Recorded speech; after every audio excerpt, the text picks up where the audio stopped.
Hello everyone, I Ashra Gupta along with Bogdan are your hosts for SCNXT 2021, our premier scalable platforms web conference.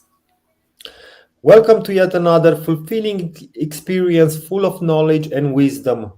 We look forward to having you on board. For the next 2 days, we'll be presenting you some awesome talks where we will be deep diving into areas like edge computing, GraphQL, Go, and many other interesting topics. And also towards the end of our conference on the day two, we'll be having an exciting Kahoot quiz which will be based on what you hear and see. So give us your eyes, mind, and complete attention for the next couple of hours on both the days. We would now like to kick off SE Next 2021 with a quick address by Shivraj Sabri. Shivraj, fondly known as Shiv, heads Globant India Delivery and Talent Centers and focuses on the expansion of the transformational capacity at Globant in the EMEA and APAC region. One of the focus areas of Shivraj has been around readying capacity to take up digital transformation challenges. So over to you, Shiv.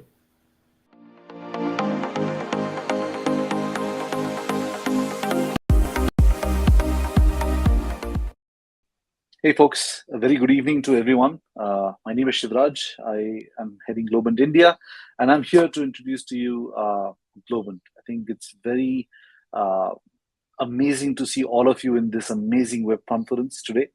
I want to firstly congratulate all of you to truly invest in yourself, spending this prime time of yours, and then really spending it on learning. I think a lot of times when we attend these events, we are not very sure of the value that we get, right? Because at first it feels maybe it's nice to have, but eventually what you realize is you're actually adding a lot to your arsenal. And I think in the long run, this is what differentiates you.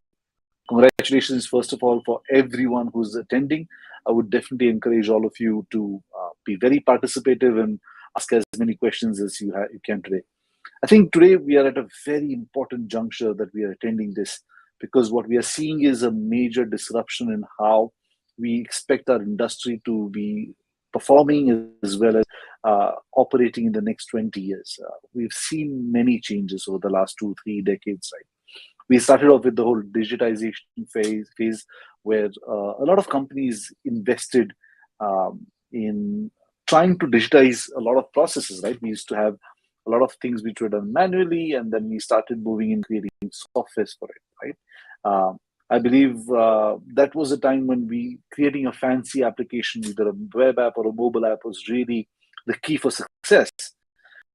Of usability, where we started thinking, can we make this a little bit more usable? Can we make this more accessible? Can we make this more user friendly? I think that was the whole UX phase where we wanted to truly bring functionality to the tip of our fingers, right? Then there was a big phase of making it more convenient. We had a lot of on-prem applications. We had desktop devices. We got into the whole laptop phase, and I believe things started moving more towards a server. So we wanted to get into, let's get your application to the cloud, let's put everything on the cloud, let's make everything virtual. That was a good phase. And then there was a phase where we got into microservices. We started thinking, can we optimize things? Can we move more computing towards the client? And so on and so forth, right? So we've had phases where a lot of companies have been changing strategies. But unfortunately, in the last 5 to 10 years, what we've seen is a major, let's say, inertia to move on. We've seen major disruption happening in various industries. I think you've seen examples where companies are completely getting dissolved only because they're not relevant to the new times. You have seen the Ubers and you've seen the Facebooks completely disrupting different industries. In this case, Facebook disrupted the media space by being the largest media company, whereas there's been a lot of companies who've been in this domain for a long time, right? So that's what the disruption brings to you. And unless you're ready for it, I think the key thing is it's just a long road down the barrel. I think the key thing is, how do we take companies out of that phase and get them to reinvent themselves, get them to be relevant for the next 20 years. I think that's what Globant focuses on. We have been a huge proponent of reinventing digital. We have been a digitally native company since our inception. We have focused heavily on digital transformations, the ability to look at the business and truly transform the business end to end. So I think it's very important that we focus on the next 20 years. Every single company needs to start thinking on what's relevant for the next 20 years. It is important that we don't take AI and machine learning just as POCs. They need to be embedded in every aspect of your DNA, right? So with that, we've seen a large amount of within Globant where we are focusing heavily on augmented. And when I say augmented, it's not just augmented coding. For those who have not heard the news, along with Steve Wozniak, who's the co-founder of Apple, our CEO, Martin Ngosha, launched augmented coding. And with that, we are going to truly revolutionize how we will be doing coding. It's going to be tremendously useful for juniors to ramp up because you really can speed up very, very quickly. And then obviously we'll see most of the seniors being able to focus on real architectural problems, on real solutioning, rather than focusing on writing the same libraries all over again, right? And that's just augmented coding. We're also going to have a lot of focus on augmented careers, augmented culture, augmented delivery, a lot of things embedded and truly taking advantage of this new advent of infrastructure, right? So I think we've seen for a time that infrastructure drives new functionality and functionality drives infrastructure, right? I think for a long time, we've been waiting for infrastructure to really catch up. And then now we've had infrastructure really amazingly speeding up over the last decade. And I think is the software which needs to catch up now. I think we've seen the movement of computing from the desktops to the cloud to back to the point to IoT devices. But I think with a lot of amazing talks today, including edge computing and other things that you'll hear about, I think what you'll realize is that I think we are now at that juncture, we are at the turning point where the hardware and the infrastructure has really matured, and now is the time to truly take advantage of those to apply and to get functionalities of the future. Not only that, but also look at the businesses, see what could be relevant for the next 20 years and start applying that again and forcing the infrastructure to be better again in the next 5 years. So I think that's a give and take that we'll have to do. So I think overall, it's very important to participate. I think today is going to be an amazing give and take of ideas. So please participate. And like I said, ask as many questions as possible. It just pays really to pay attention to what's coming next. So a lot of these talks that you're going to hear might sound that you've already heard about them, but key thing is what is being discussed and what is it that comes to you as a question. The best thing that these conferences do is to raise more questions in your mind. So I think that's the best thing, because then you're inquisitive. Now you want to find the answers. So I think I'm very, very happy for this amazing response we've seen over the last 2 or 3 years for these. And these are soon becoming one of the most popular conferences across different technology stacks. So a warm welcome to all of you. I'm very happy that you're spending time with us today. And I would encourage all of you to get in there, ask as many questions. And I won't take much time today because I know there's an amazing lineup after me. So thank you so much and warm welcome to Scalable Platform, Scalable Next.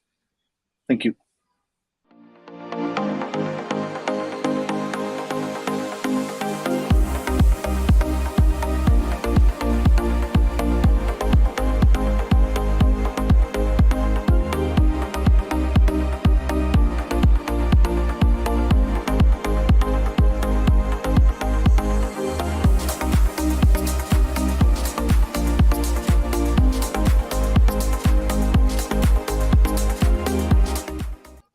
Thank you, Shiv.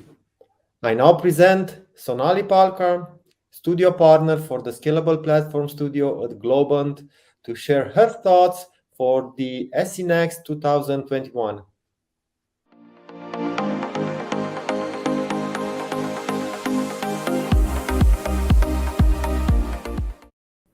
Hi everyone, a warm welcome to third edition of Scalable Studios SCNXT 2021. My name is Sonali Palkar. I am VP of Technology at Globant. Our studios are secret sauce for digital and cognitive transformation. These provide deep pocket expertise on technology and latest trends, supporting all various business needs. Scalable Platform Studio is the base for all these digital transformations as we provide robust and scalable solutions to various business requirements. We have wide experience in providing solutions and architectures which are going to provide scalability, high availability, security, and so on, while considering the adaptability of business needs. New trends and technologies are arising, customer behavior and business goals are changing very rapidly, and thus software needs to adapt and evolve as well. In these scenarios, it's critical to build technology platform which fulfills today's needs, but at the same time, it will be able to evolve and adapt for future changes. So we need to have a future centric mindset, and we support that through our practices. Cloud adoption has become an enabler for standardization and for automation. There are a lot of benefits that cloud brings on the table, like it improves your IT cost efficiency, provides scalability, flexibility, mobility, overall reduces efforts or overhead on IT security, and so on. To take these benefits of cloud, just lift and shift is not sufficient, and our cloud practice provides all the support required on these kind of transitions. Recently we are seeing low code is steadily picking up, and Gartner also supports that, stating 65% of the new development would adopt low code soft platforms by 2024. Uh, this technology brings in agility into overall software development. It helps to basically reduce cost, provide solutions which are already on cloud, since these platforms, most of these platforms are on cloud. So essentially you get benefit of cloud on the processes, automation, and so on. So these solutions are fitting for the need of rapid prototyping and business ideas, faster innovation and development. Digital modernization is basically upgrading your existing systems, software, hardware to take advantage of latest technology and support modern needs. Just to give you an example, it could be as simple as modernizing your paper based process into an electronic process, or it can be as complex as migrating your existing setup from your existing infrastructure on cloud.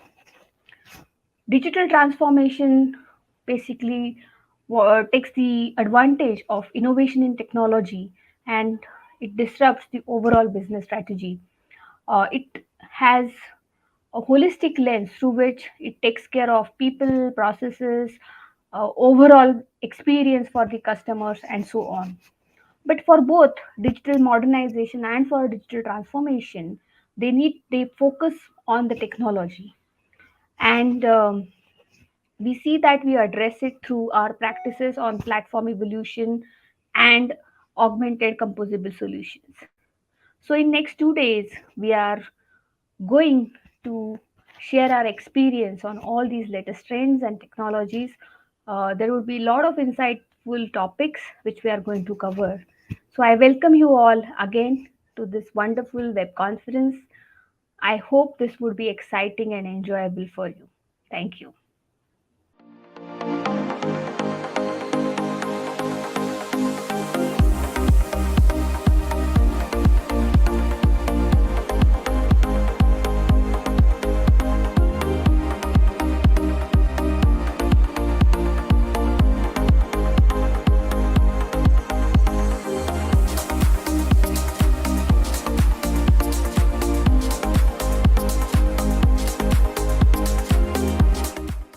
Thank you, Sonali.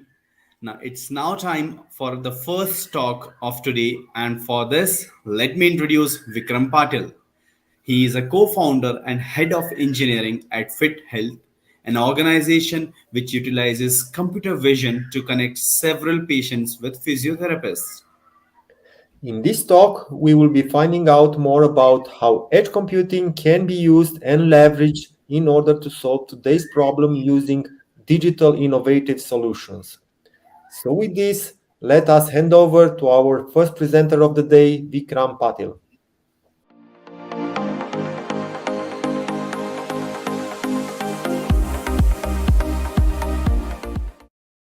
Hi everyone, thanks for joining the today's talk on the future of edge computing.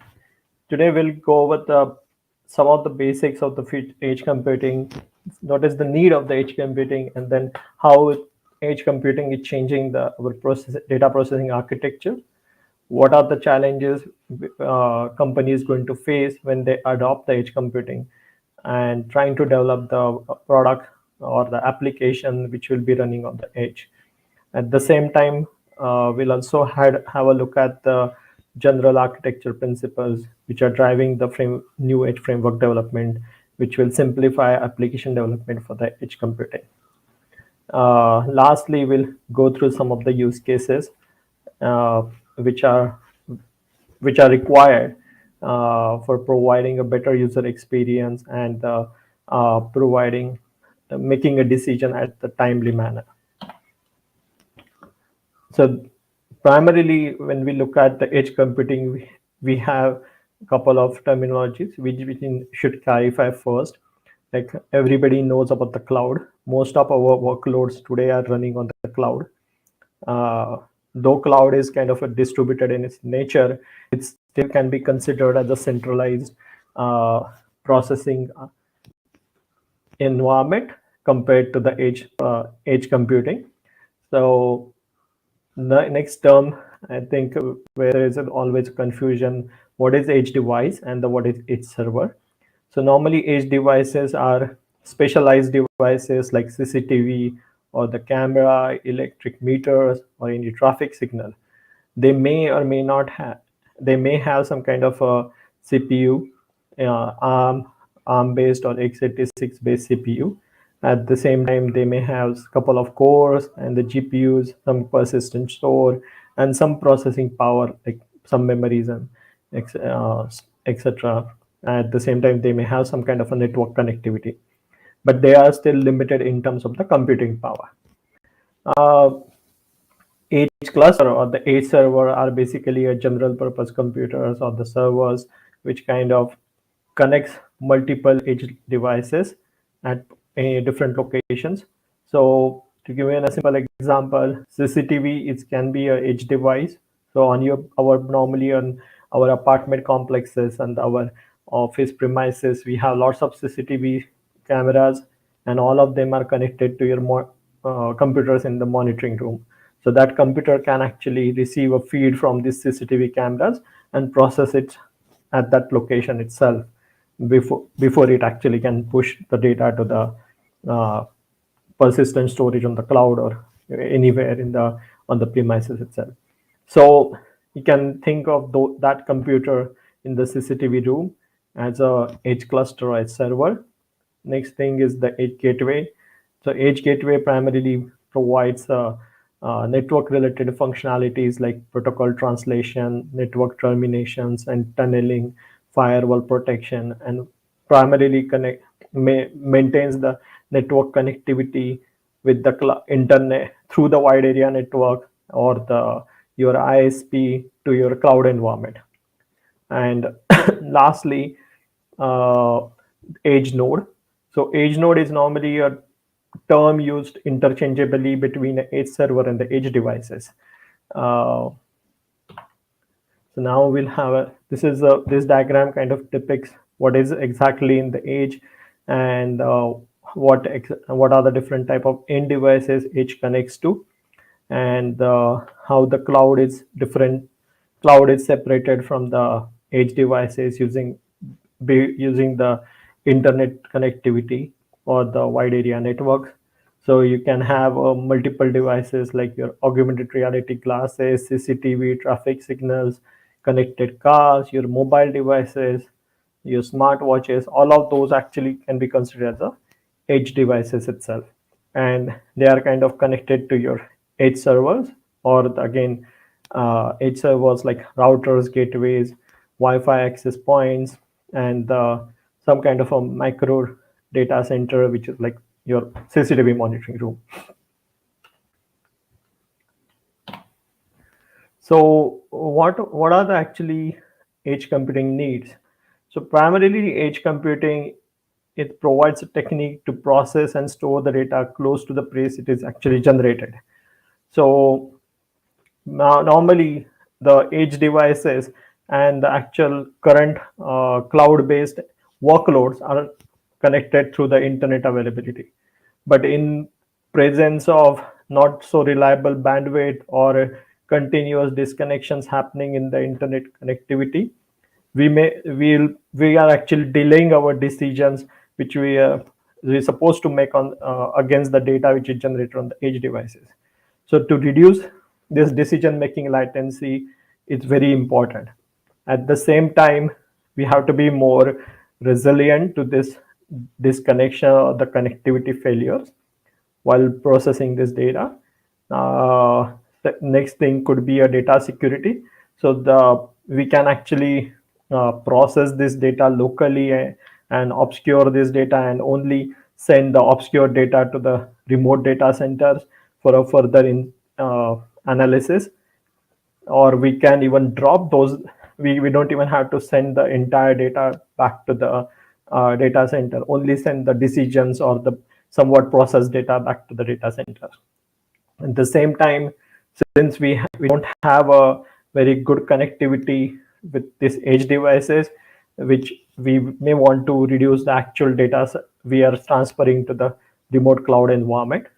So we can actually do this collection of the data on the edge devices and then compress and transfer that compressed data, so we can save reasonably on the bandwidth utilization as well as achieve reliability in terms of data transfer. So next thing could be like what kind of data we want to send back to the cloud environment. So we need to prioritize what data actually needs our attention. So for example, like if you have some kind of a heartbeat data being generated at the devices, so that's not very useful. So we can actually only send the useful sensor data back to the cloud, whereas we can drop the heartbeat data on the device itself, or just send some sample of that heartbeat data back to the cloud. So that will actually improve our signal to noise ratio. Similarly, if we have some kind of a sensor which generate and also has some kind of a noise generated due to its surrounding, we can actually drop that and only send the valid signals, valid data back to the cloud environment by removing this noise. Next thing, we have to achieve availability. If we want to process everything in the cloud, in case of disconnections, we don't have a connectivity to the cloud, so our processing will stop entirely. So every decision we have to make on the edge are completely stopped or delayed. So in that case, if we can make those decisions on the edge itself, it will improve our end user experience, or it will keep the systems running all the time. So that is also kind of one of the important need for the edge computing. Next thing, I would just like to highlight how it kind of conforms with the 5 V's of the big data. So today we almost have 25 billion devices, and it will grow probably hundreds of billions or maybe trillions of devices in the next 5-10 years. And each of this device itself is capable of generating large amount of data. So this already falls into category of big data, but we also want to only process the useful data.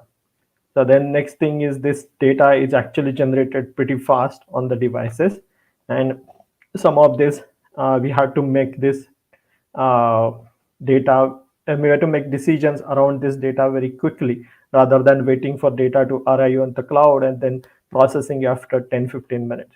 So that might be too late for the decision we can make on the device itself. At the same time, as we are connecting a lot of different type of sensors and improving in terms of different our camera capabilities, our audio sensor capabilities, I think the data variety of the data is also increasing, and that also is one of the important aspect of processing, how we can process the different type of data on the cloud edge itself. Now, uh, to do some kind of analysis or do machine learning model training on the data, I think completeness of the data is another important factor, which basically is the veracity. And to ensure the completeness of the data, we have to ensure, even in case of connection failures or local failures on the device itself, we should have data protected and securely stored on the local storages and transferred back to the cloud, or at periodic intervals, or some other means, like even the person can just remove the data from the device and move it to the cloud. That used to happen uh, even with the S3 buckets at some point of time. So next thing is the value of the data. So normally all latency, and latency is actually indirectly defines the value of the data. So value of the data actually diminishes over the period of time.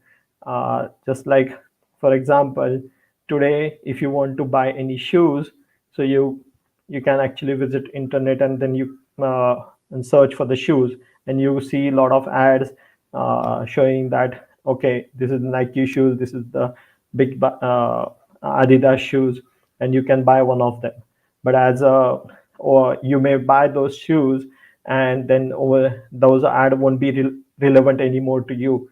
So over the period of time, the value of that data itself is decreasing. So after 2 months, if you are still seeing the ad for shoe, that means there's something wrong. The value of the data you have provided in that search functionality is not useful anymore. But when it comes to edge devices, this is the granularity of the time actually is too less, too small. So you may want to make a decision in terms of couple of minutes, or even lesser than that, in couple of seconds. So traditionally we used to do the batch processing, and we primarily, like our edge devices or mobile devices, laptops, all of them used to generate a data using some kind of ingestion, which was like HTTP and REST-based APIs.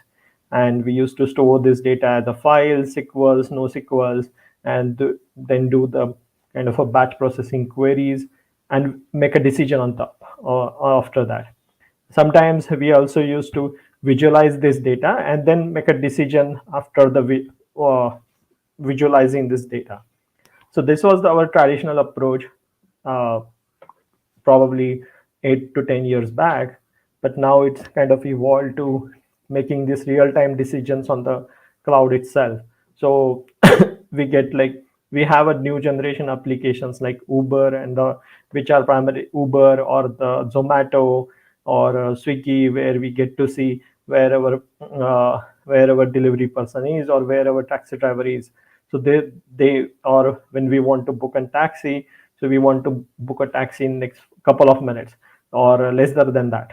So similarly, we want, if someone likes your Facebook post, you get to see that post, that you want to see the notification next couple, probably less than in a minute time. So you have to do some kind of real time processing on this data which is being generated, and make a decision without any human intervention. But going forward, I think with the uh, improvements in the 5G and the overall development framework implementations, and even the increasing hardware availability, we are going to change the data processing entirely. We'll have some kind of real-time processing on the device itself, and some of the decision will be made on the device, which this particular approach will be more resilient, and it can provide a decision local to the machines or the local to the humans itself, so they don't have to wait for data to arrive at the cloud. Whereas the older processing will still remain as it is, but some of the real-time processing decisions will be pushed back to the edge itself.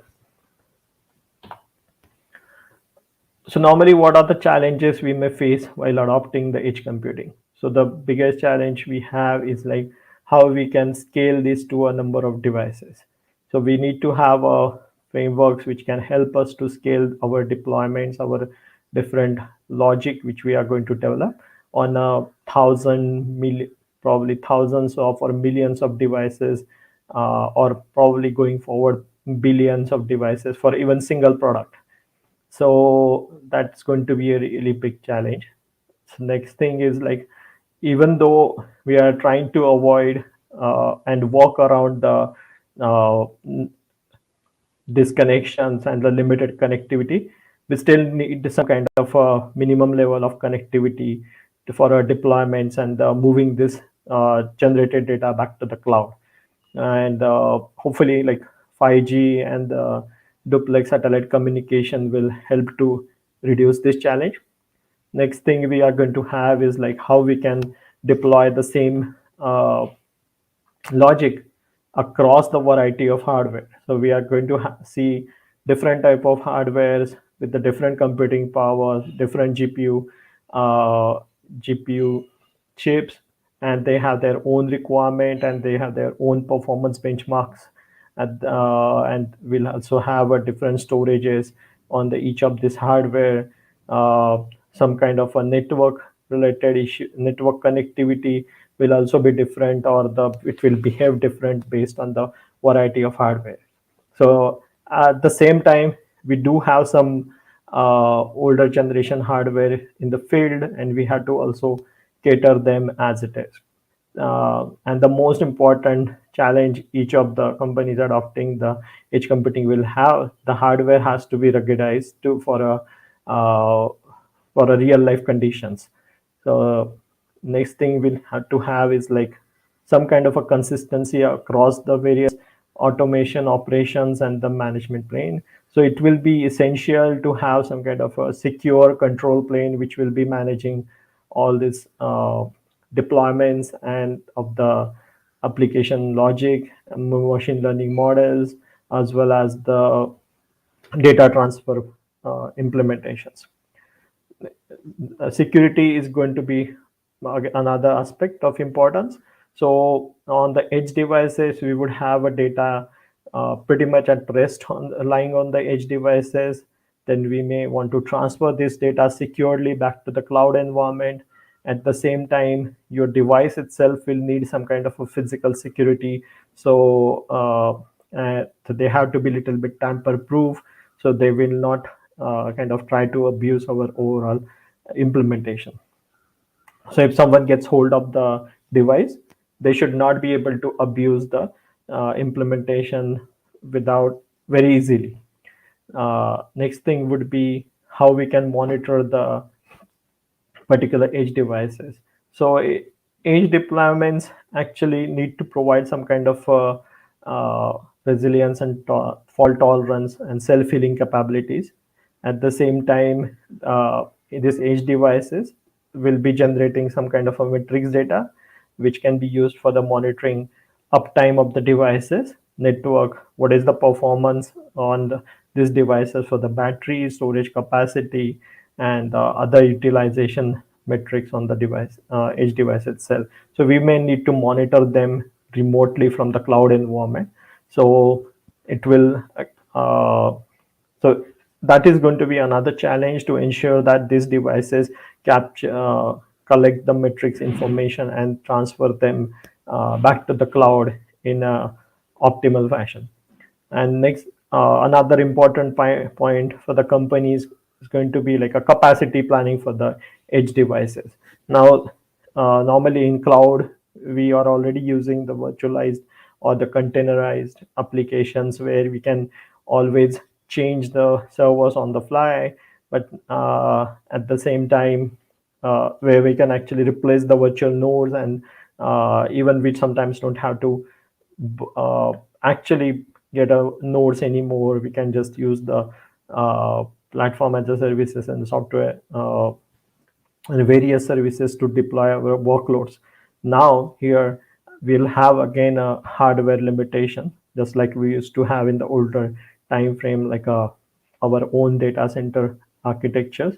And here we had to compute the cost for power consumption, how much is the extra data, what is going to be data usage on each of these devices, how would they transfer this data back to the cloud environment, and if we are exceeding this data in certain scenarios, how we can limit the data usages.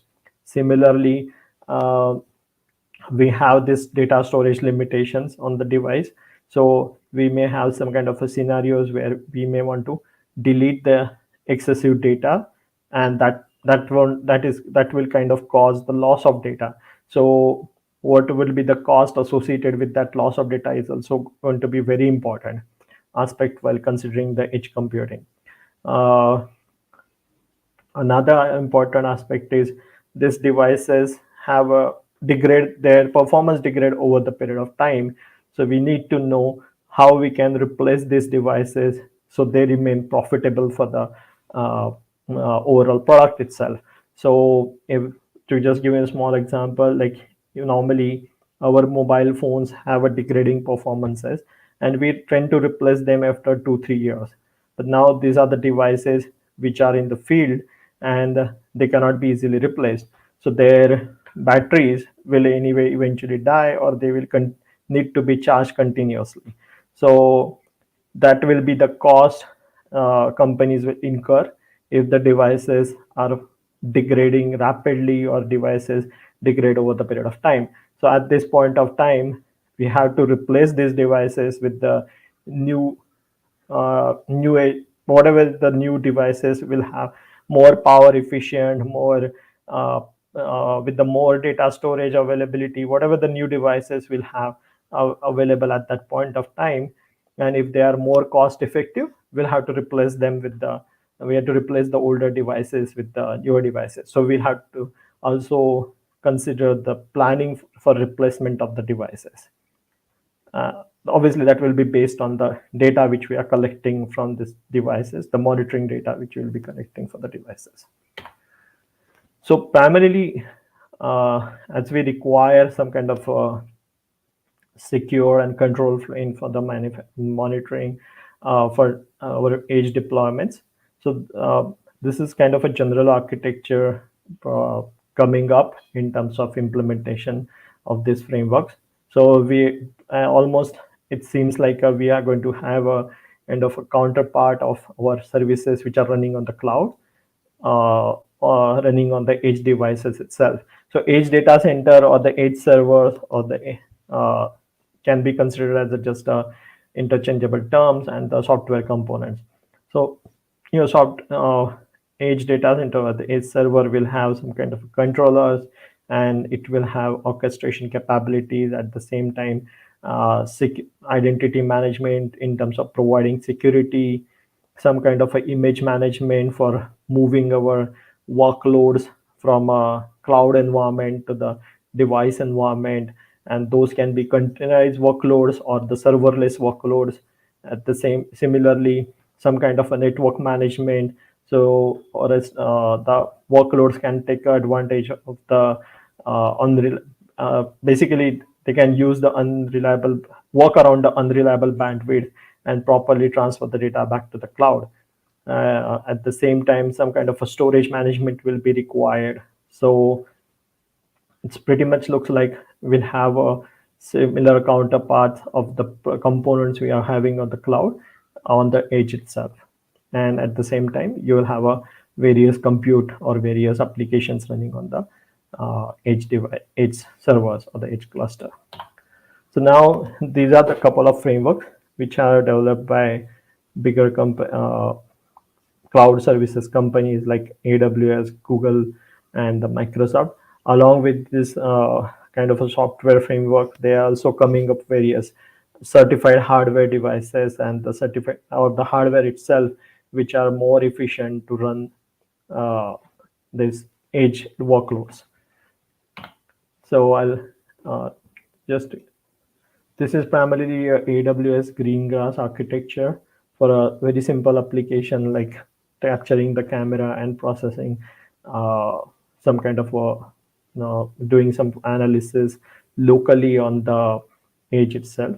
So AWS greengrass is actually kind of a framework which has its own core called AWS Greengrass Core, which manages the deployment of the Lambda function locally, at the same time provides a messaging queue or the topics, which provides the communication between Lambda functions themselves, at the same time different AWS Greengrass specific services.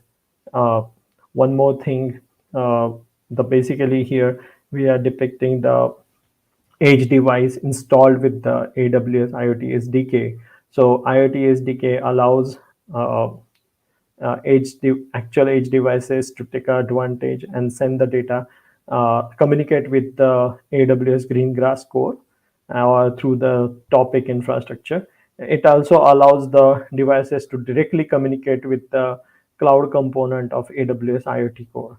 So in a way, the actual edge device can, or the sensors on particular edge devices can directly communicate back to the cloud environment, but it basically has a disadvantage that you need to provide the connectivity infrastructure like a SIM cards or some kind of a Wi-Fi or Bluetooth access to connect to the cloud infrastructure through some kind of internet connectivity. Uh, Primarily, AWS Greengrass uses certificate-based security and MQTT-based communication with the cloud, AWS cloud component of AWS IoT core. And another important component, all these frameworks you will see, is the device shadow. It is also called as a digital twin or the device twin in other frameworks. So device shadow normally has two important aspects apart from the some identification of the device. So one is like a reported properties and one are the desired properties. So desired properties are kind of a configurations which are pushed down from a cloud to the edge, and so the AWS Greengrass core can allocate that, basically assign the configuration to the edge devices or any local implementation. So similarly, reported properties are actually can be considered as a metrics or any kind of a property which periodically need to be synced back to the cloud for each of the device. And it also contains the AWS, the device shadow also contains what are the different Lambda function should be running on the particular AWS Greengrass core device. So in this example, I'm trying to show that you can actually train your machine learning model using a SageMaker. And once that model is trained, it can be exported to the S3 bucket as a object. And the same model can be deployed on the Lambda function through the Lambda function on the edge. And so it can, and once it is deployed on the AWS, through the AWS Greengrass on the edge, it can listen to one of the topic where the data will be pushed from a devices, or or the data which is generated from the Lambda, other Lambda can also be pushed to this machine learning Lambda implementation. So so this is like almost parallel architecture by Google. It also has some additional thing like HML. So instead of calling it general Lambda implementation, Google provides some additional implementation on HML, which comes with the predefined pre-trained models. It also, Google has went little bit ahead and also developed their own ASIC chip for running for making the AI more efficient on this edge devices called HTPUs. The and it also so it can also be used when we are developing this hardware for the edge devices. AWS actually more of a in process of certifying the hardware, whereas the Google is kind of providing hardware by themselves, which can be integrated on your own hardware for the edge devices. Similarly, Microsoft has a framework called Microsoft IoT Edge. So it can Microsoft IoT Edge device actually runs Azure IoT Edge runtime, which actually consists of primarily two components called IoT Edge Agent and IoT Edge Hub, whereas IoT Edge agent is responsible for fetching the configuration, like as I said, like a device twin configuration, which and also launch and the manage modules on the edge device itself. uh, Both Google and Amazon is primarily trying to uh, use the Lambda functions on the devices, but Microsoft is trying to basically run different modules which are actually containerized applications. So you can bundle your content application as a containerized application, and you can push that to the edge device through Microsoft IoT Edge. So and the other component which Microsoft offers is the IoT Edge Hub, which runs as a local proxy to their IoT Hub environment, which runs on the cloud. So IoT Edge Hub is responsible for optimizing actual connection to the cloud and managing messages in case of low or no network connectivity. So now we'll go through some of the use cases in terms of edge computing. So primarily, I just highlighted only 5 use cases, 5 different verticals, but there are a lot of use cases you can find in terms of edge computing. So if you look at the telematics use case, I think the point of highlighting this is how the current setup of the telematics is working. So I'm showing like trucks and the container ships, the ships which are carrying a lot of actual containers, and both can communicate with the cloud environment through satellite as well as the cell phone network. So the important aspect here is the satellite connection is not that reliable and very expensive, and uh, it's also just a one way, whereas the cell phone network is more of a duplex connection. So in case of satellite communication, it's just the data which is generated on the trucks and ships is transferred to the satellites, and then whenever the satellite goes over the ground station, it hands it off to the ground station, which indirectly uh, sends the data to the cloud environment. So there is a high chance of out of order data being sent to the cloud environment, which can lead to some issues if you want to make a decision on the out of order data which is coming into the cloud environment. So one advantage you can get by implementing edge computing on the truck itself, by you can simply reorder the data on the truck before you push out the data to the through satellite communication or even through the cell phone network. So apart from that, your truck already has a lot of sensors, and you may want to make a decision locally in case of there is no connectivity exist even with respect to satellite or cell phone network, which is very likely in case of ships. And same thing happens with the trucks if in where the trucks are running on the vast continents like Africa, or even in the US. So these are the pretty big countries where you may not have a cell phone connectivity when you are traveling across the country. Similarly, on ships, there is hardly any connectivity when ship is on the sea except through satellites. And the data which is generated on these ships can be vibrations in the machine room or the overheating, what kind of if any kind of overheating is happening in any part of the ship, or the fuel leakages. At the same time, the goods which we are carrying on the container, in those containers, you may want to also track them. So that kind of provides you another use case for tracking those containers and the goods inside those containers locally. Uh, Apart from that, in transportation and the telematics environment, every autonomous vehicle is kind of falls into a category of the edge devices now, and they have a lot of sensors already installed on those vehicles, and we want to make decision in a split second instead of waiting for the decision to be made on the cloud. So that also is like leading the way for the edge computing now.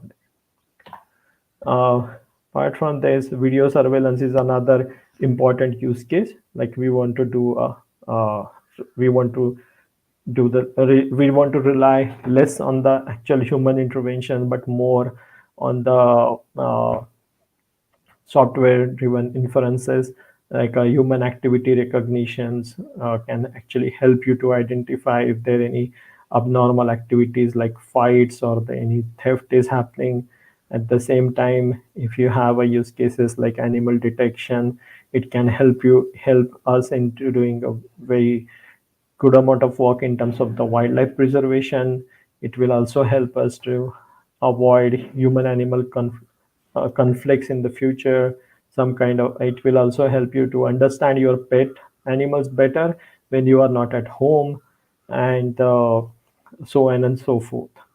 So here I'm just depicting three of the use cases where you can see, like, you can actually do the tiger counting in our national parks, at the same time identify poachers using this uh, person identification running on the edge devices in the jungle. Or at the same time, you may want to identify the fires when they are small, wildfires when they are when they are small, and take care of them before they spread and wreak havoc on our systems. Similarly, in healthcare, the hospitals can be considered as can actually have their own edge servers which can make a decision locally, like BP monitoring, heart rate monitoring, oxygen saturation. All of us have seen, like in last year, like how all of these things have become very important, and how the system actually lacked to provide this decision making capabilities. Similarly, in terms of remote patient monitoring, we can so a lot of devices can edge devices can help there to track the variable data locally and provide make a decisions and report back to the immediately alert the other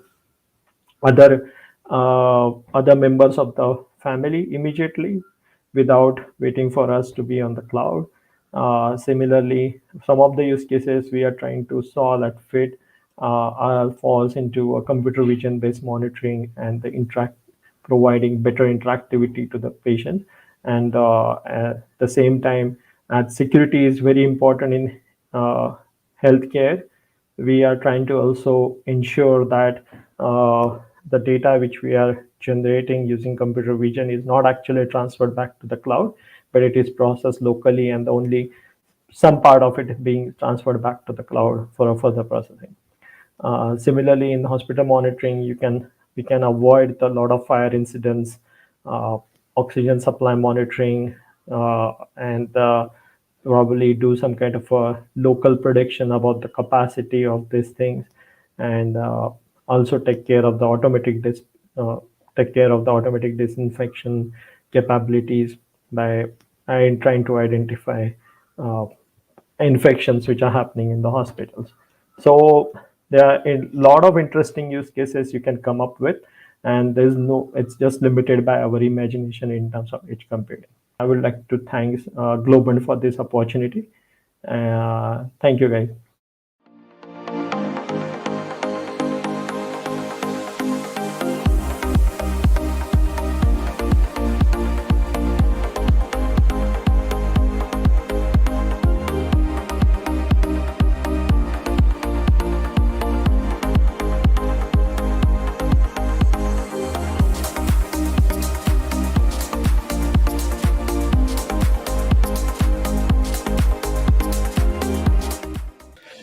That was an amazing session. Indeed, it was exciting. It feels good to know how edge computing is helping people living a better and healthier life. And it is my pleasure to introduce our next presenter, who is Robert Albert, an architect in Globant who takes pride in whatever he does and is always an asset to any project he works in. Next session is for the developers out there that would like to have a quick intro into the GraphQL APIs and federation layer. We'll see other ways of developing APIs and how to make these more performant and maintainable for the future.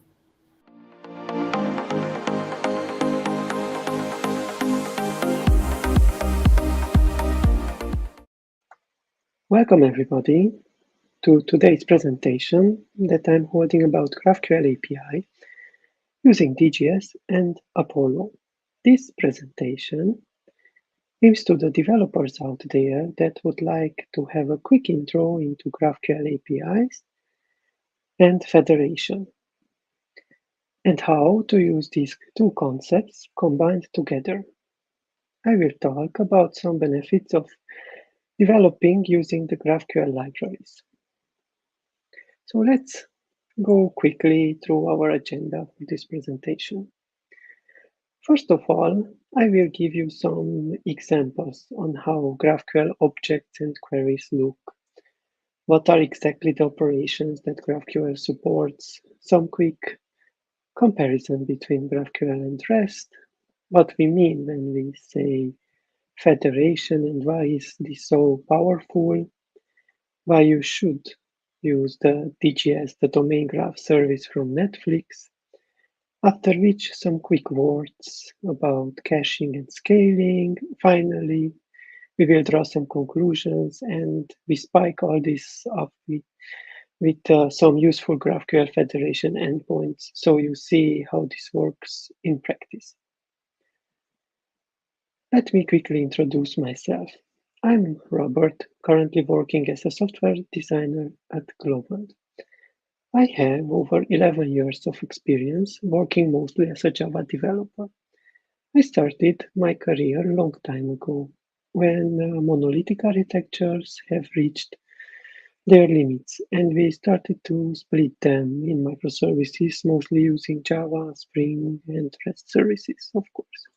But today, I feel I'm one step even further using GraphQL, microservices, and federation to combine them with the help of the DGS Netflix framework, which is based on Spring Boot.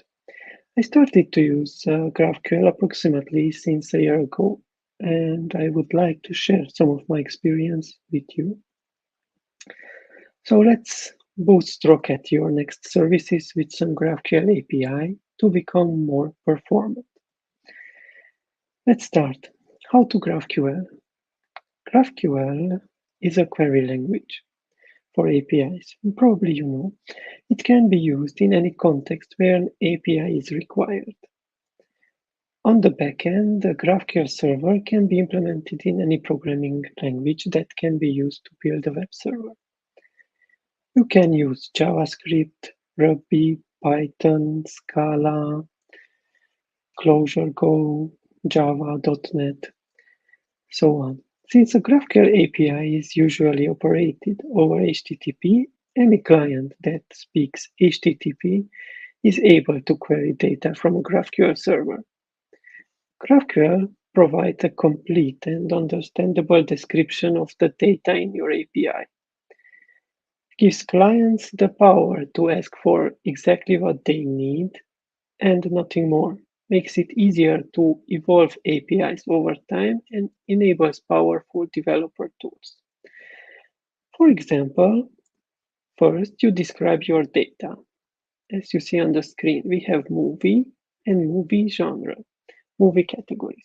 When we know our data, we can define specific queries that return a movie type, or we can say it object type, movie object type.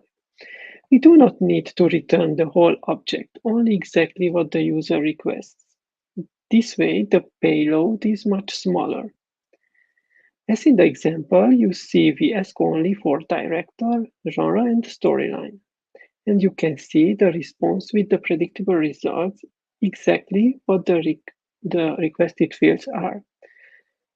So you can send a GraphQL query to your API and get exactly what you need, nothing more and nothing less. GraphQL queries always return predictable results.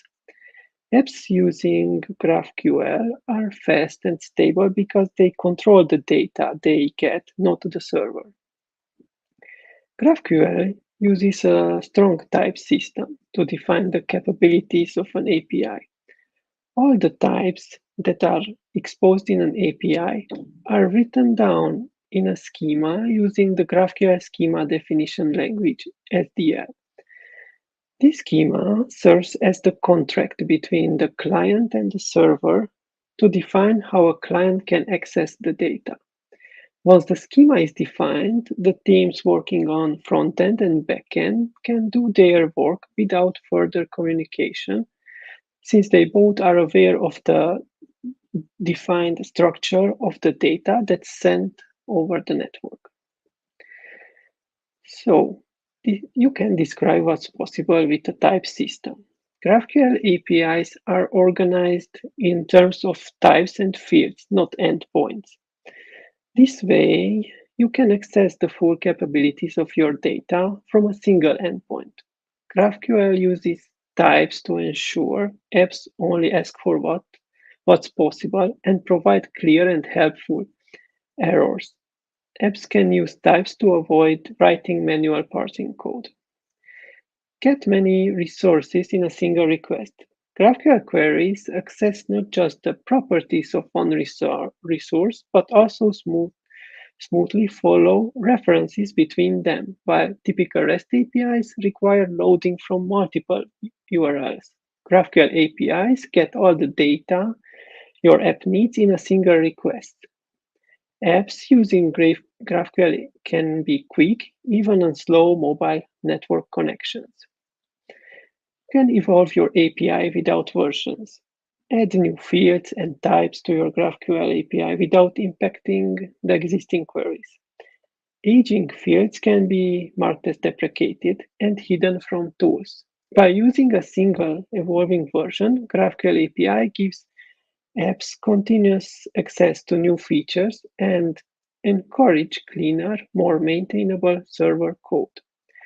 For example, if we would like a new field for the movie type, we can add it to the schema definition, and from next deploy, this will be available and will not impact the existing queries. The same is available in the subtypes like review or rating.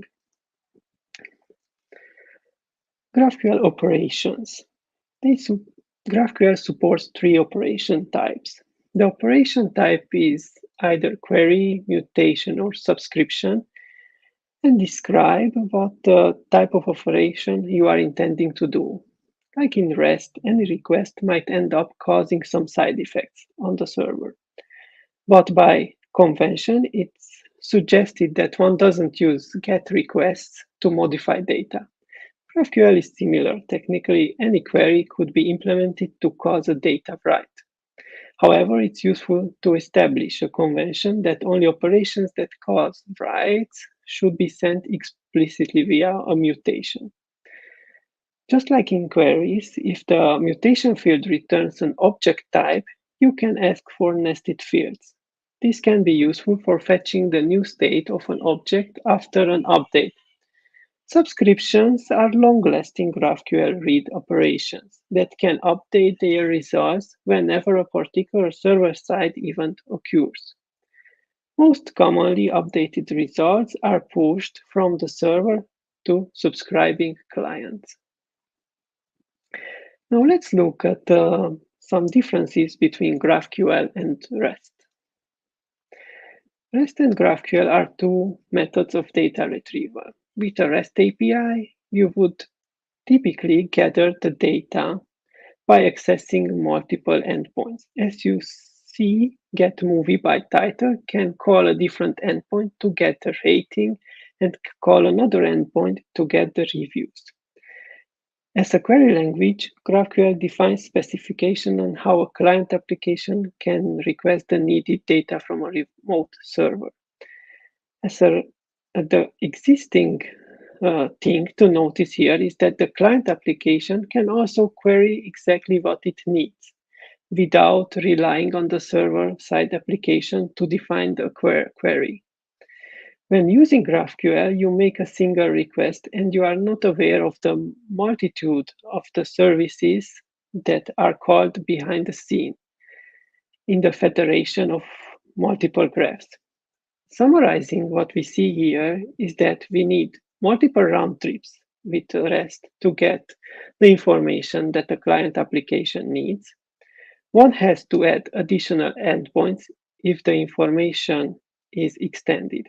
And second, overfetching or underfetching problems with REST. Frequently with REST, one will end up with unnecessary information at a specific stage.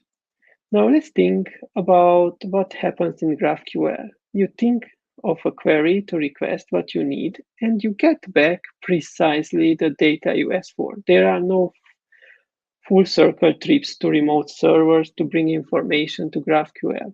We only go for the fields that we need from the server to the client app. When we compare the two data retrieval methods, GraphQL and REST, we end up with the following comparison table that the Mobile Life team summarized it very precisely. From point of view of the architecture, GraphQL is client-driven, since the client application can query exactly what it needs, while REST is server-driven, since the server decides about the response and its content. In GraphQL, you have only one endpoint that you call, and you can get different results, while in REST, you need to call different endpoints for different results. Operations. We already talked about query, mutation, and subscription, while in REST, you have the create, read, update, delete model. The data fetching. You get specific data in GraphQL while fixed at REST endpoints. The community is growing very fast for GraphQL, while for REST is already very large. Performance is fast, since GraphQL can parallelize your requests on server side, invisible for you in federation, based on your schema, of course. While in REST, you need to make multiple round trips.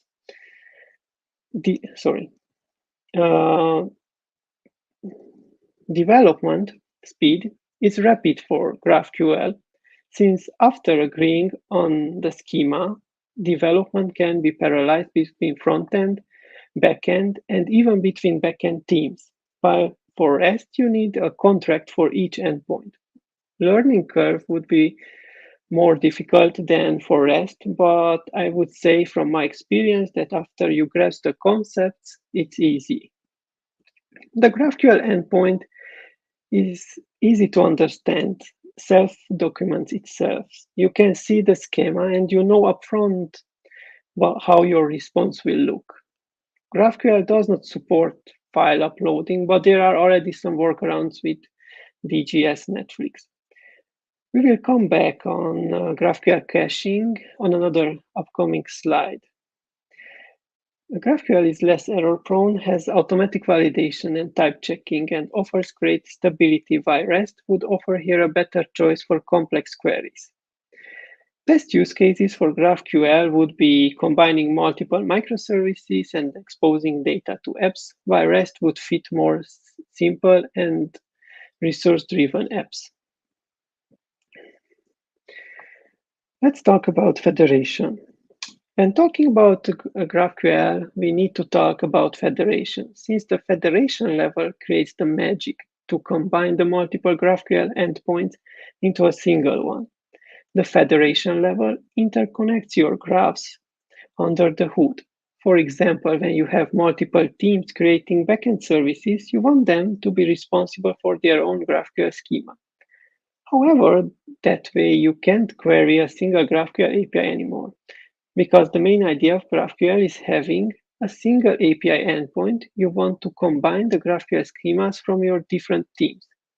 And federation makes this possible with help of some predefined specs by adding some special directives and resolvers to your schema. Through a technique called schema stitching, it creates a single GraphQL gateway schema from multiple underlying GraphQL services. So GraphQL actually implements the BFF backend to frontend pattern and helps to serve multiple applications. The goal of this pattern is to decouple the frontend apps from the backend architecture. Let's take a look at the following example. Imagine we have three different apps, one for mobile, another for IoT, and one web app. Each one has to talk with different services of your architecture, so they all need to be aware of your services. So the gateway's responsibility is to understand what our front-end app needs and know how to get this need from our services. Thanks to this pattern, if a fourth service is added, we won't need to make any changes between the front-end apps and the BFF, the gateway.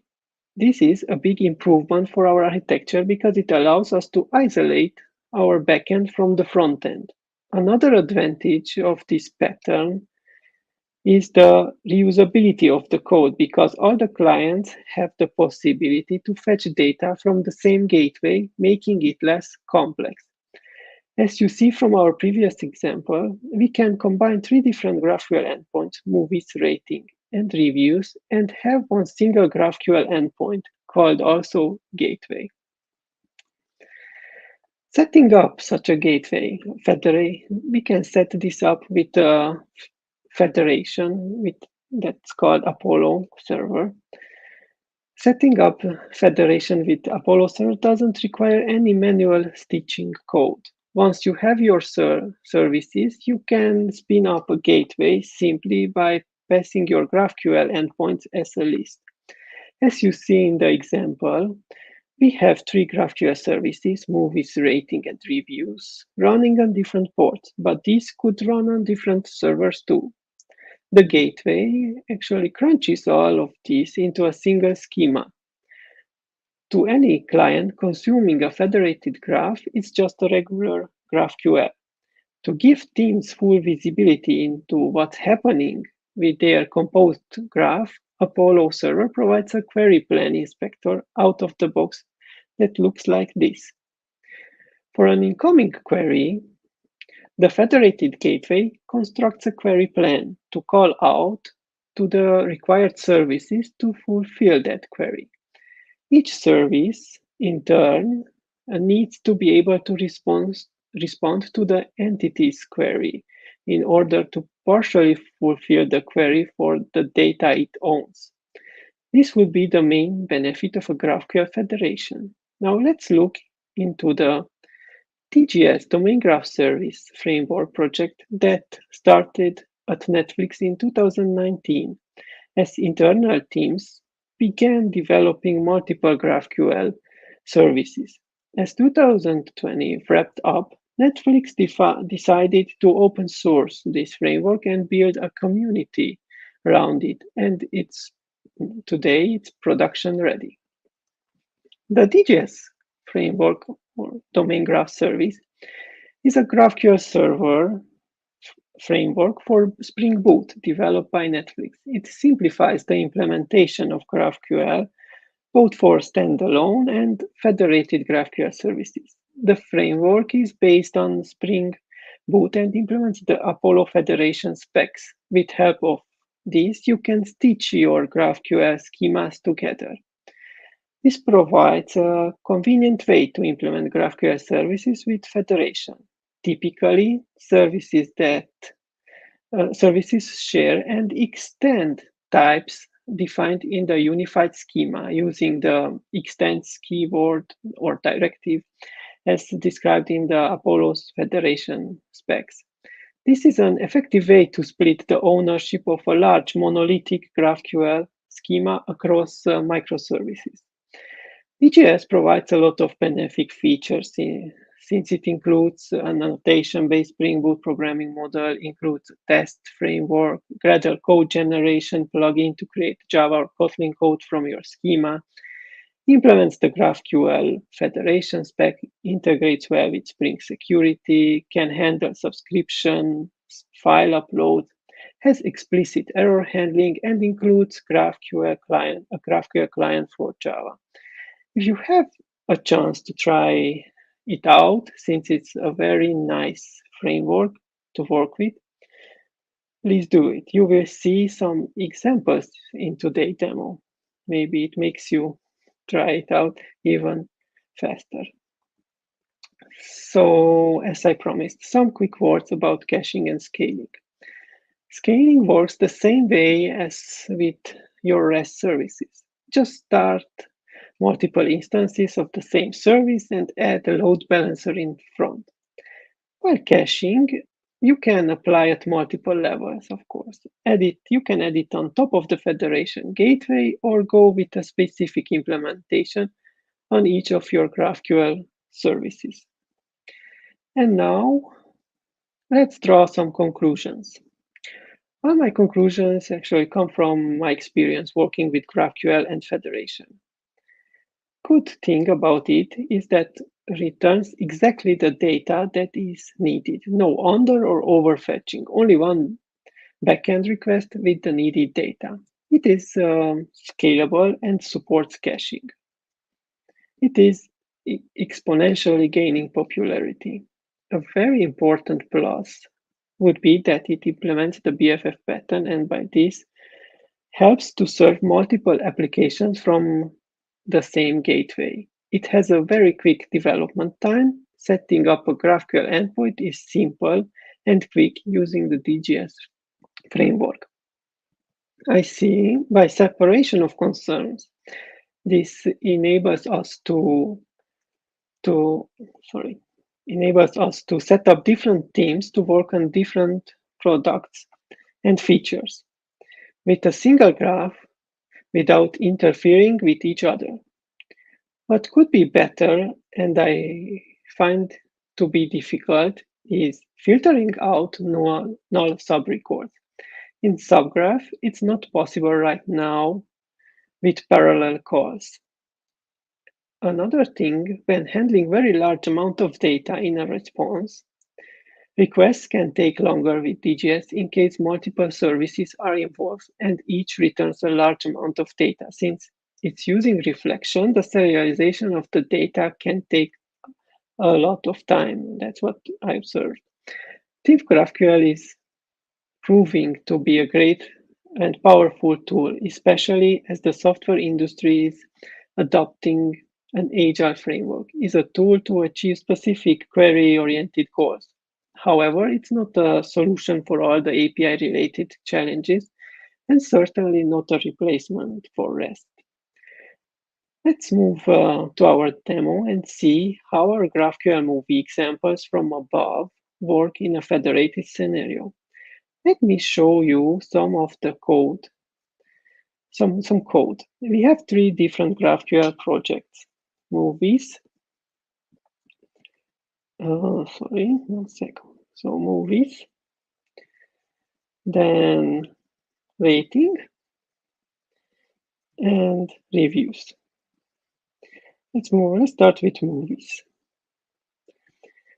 In the schema, we define the collection of types and the relationships between those types, plus the possible operations, query, mutation in our case, query and mutation. As you can see, we have the movie type with its fields. The key directive defines the entity's primary key to uniquely identify. Through this, we will be able to federate other services like rating or review later. You can see the above query operation type to query movies by their title, and the mutation to update or add new movies.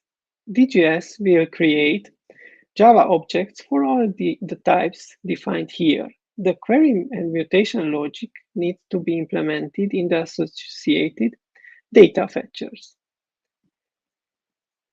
We need to annotate our class with DGS component and add the DGS query annotation on the method level. This is very simple data fetcher implementation for our query to get the movies by title. The rest of the logic is similar to a REST call. You have your service layer and repository. For adding or updating a movie, we have the movie mutation class, which is also annotated with the DGS component, and the update movie method annotated with DGS mutation. The rest of the logic is just handling the data, the add or update in the service class. If we start the movies app standalone, we can query it like this. Let me show you. So this is it. This is our query.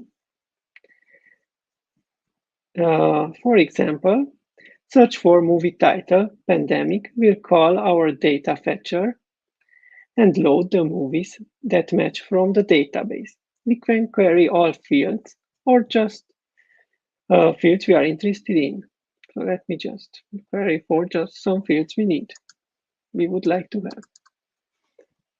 Yeah, as you see. The query editor can give you hints about all the available fields to query. It's very suggestive. Okay, let's move now back. Let me show you the reviews and rating services. This is the schema for the reviews application that in the same way exposes a GraphQL endpoint for you. As you can see, we have defined the reviews type with its fields.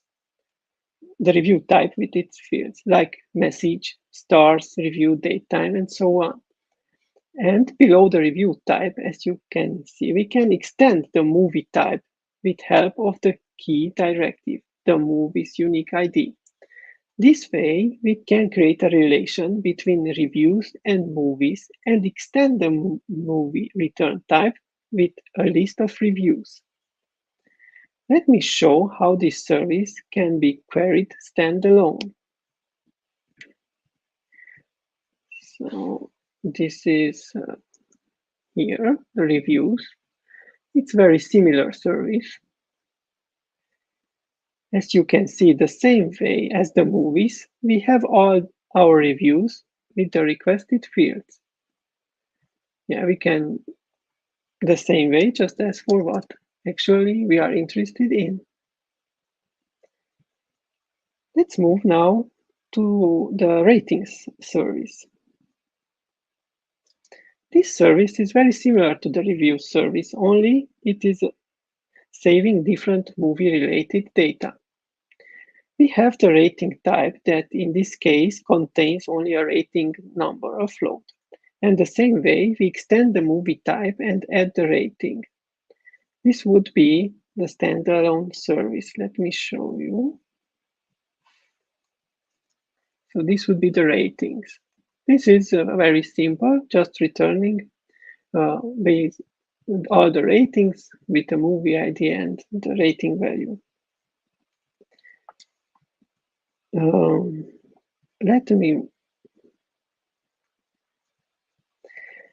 So with help of the Apollo Federation Gateway, we can federate all these three projects and have a single endpoint. Let me just show you the federated endpoint, which looks like this. Where you can query the movies by title and get results also from the other services, rating and reviews. The nice part is that the federated gateway constructs a query plan to call out the required services, and the internal service calls are done in parallel. This way, they are much faster. So reviews and ratings are done, the calls are done in parallel. But in case you just need a few fields, functionality in a few new fields or new functionality in one of the service, you can simply add it. This will not affect your existing model. It's a great way to evolve your API and overcome versioning. And let me really show you that this is also working. So yeah, just remove some part.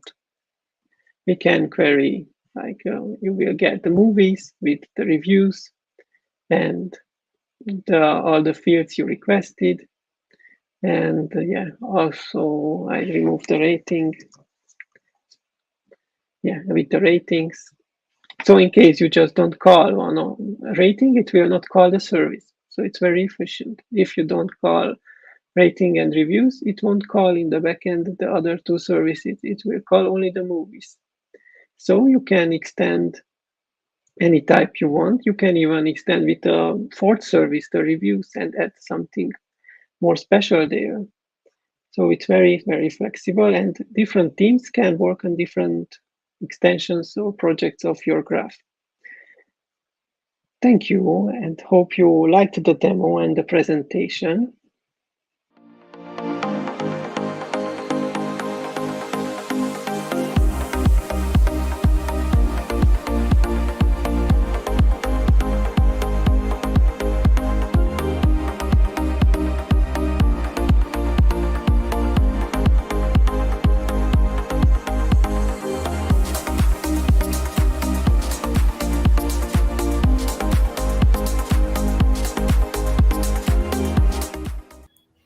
GraphQL is very interesting indeed. Now let's see what the next session is all about. Right, Ashirwad? If someone would have said to me that less is more, I would have scratched my head and it would have been difficult for me to digest. But after you told me about how our next presenter is going to make it smooth, I'm very excited to listen to him. Told you so. Let's welcome our next presenter, Sergey, for the session titled Low Code, Less is More.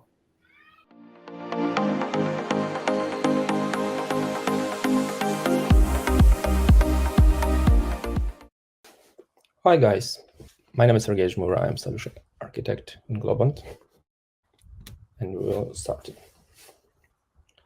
So today we'll have a talk about so-called low-code development. What is it? Who provides it? What are use cases and feedbacks of the clients? And finally, when and how to choose it. Let's go. Low-code development, which create application software through a graphical user interface with less traditional hand-coded computer programming and enabling of accelerated delivery for the business applications. This paradigm stays in the middle between no-code and code-first. Originally, the idea was to use an old-fashioned code-first development for build software constructors rather than software itself as an end value to the client, in order to give him an instrument to speed up solving the problems of continuous business changes and at the same time reduce cost of maintaining. What Gartner's agency says here is low-code development is an increasingly proven approach for increasing application developer productivity, reducing development times and enabling composable business strategies. Low-code development tools also enable simpler and self-service application development for business and so-called citizen developers, as well as help scale business automation and hyper-automation across enterprises. Pretty impressive. Let's check if it's true. So today's main code platform, low-code platform, main characteristics are they do have graphical user interface preferred over hand coding, including drag and drop interfaces with its own IDE. Another remarkable point is it should have lower entry threshold for citizen developers. Those will have less expertise or qualification in uses such kind of tools or in programming itself. Various service connectors, you will be able to connect your application and integrate with different prepared or predefined services or integrations with third-party solutions are provided out of the box. You will have your own application lifecycle managers that will help you to build and control the complete lifecycle of your solution, including even continuous integration, continuous delivery. And yeah, definitely most desirable and most viewable things are solution templates or application starters that will help to analyze how it's useful or not the business to involve this low-code platform in your own IT infrastructure.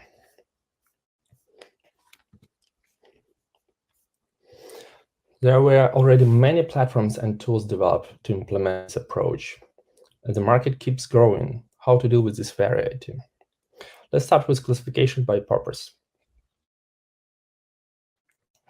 The core types of low-code development technology platforms requested by Gartner clients has evolved to so-called multi-experience development platforms. They serve centralized lifecycle activities, design, development, testing, distributing, managing, and analyzing for a portfolio of multi-experience apps. Multi-experience refers to the various permutations of modalities. For instance, touch, voice, and gesture. Devices and apps that users interact with on their digital journey across the various touchpoints. Low-code application platforms, citizen automation and development platforms. Those platforms are a set of integrated tools and services designed for business technologies to build and automate the work and data flow that drive business processes. We also face business process on workflow automation platforms, so-called BPA, and also decision management suites. These suites go beyond business rules management system by providing more features for designing, deploying, maintaining, and auditing decision-making software. Also, we need to mark robotic process automation platforms. Robotic process automation is a software technology that makes it easy to build, deploy, and manage software robots that emulate human actions interact with digital systems and software. And the last but not least, it's integration platforms as a service. So how to choose between all of these platforms? The increasing availability and scope of low-code development technology means that enterprises need to identify and select from a proliferating low-code platforms landscape. These platforms need to be managed and used for the correct use cases in order to maximize utilization and minimize subscription costs.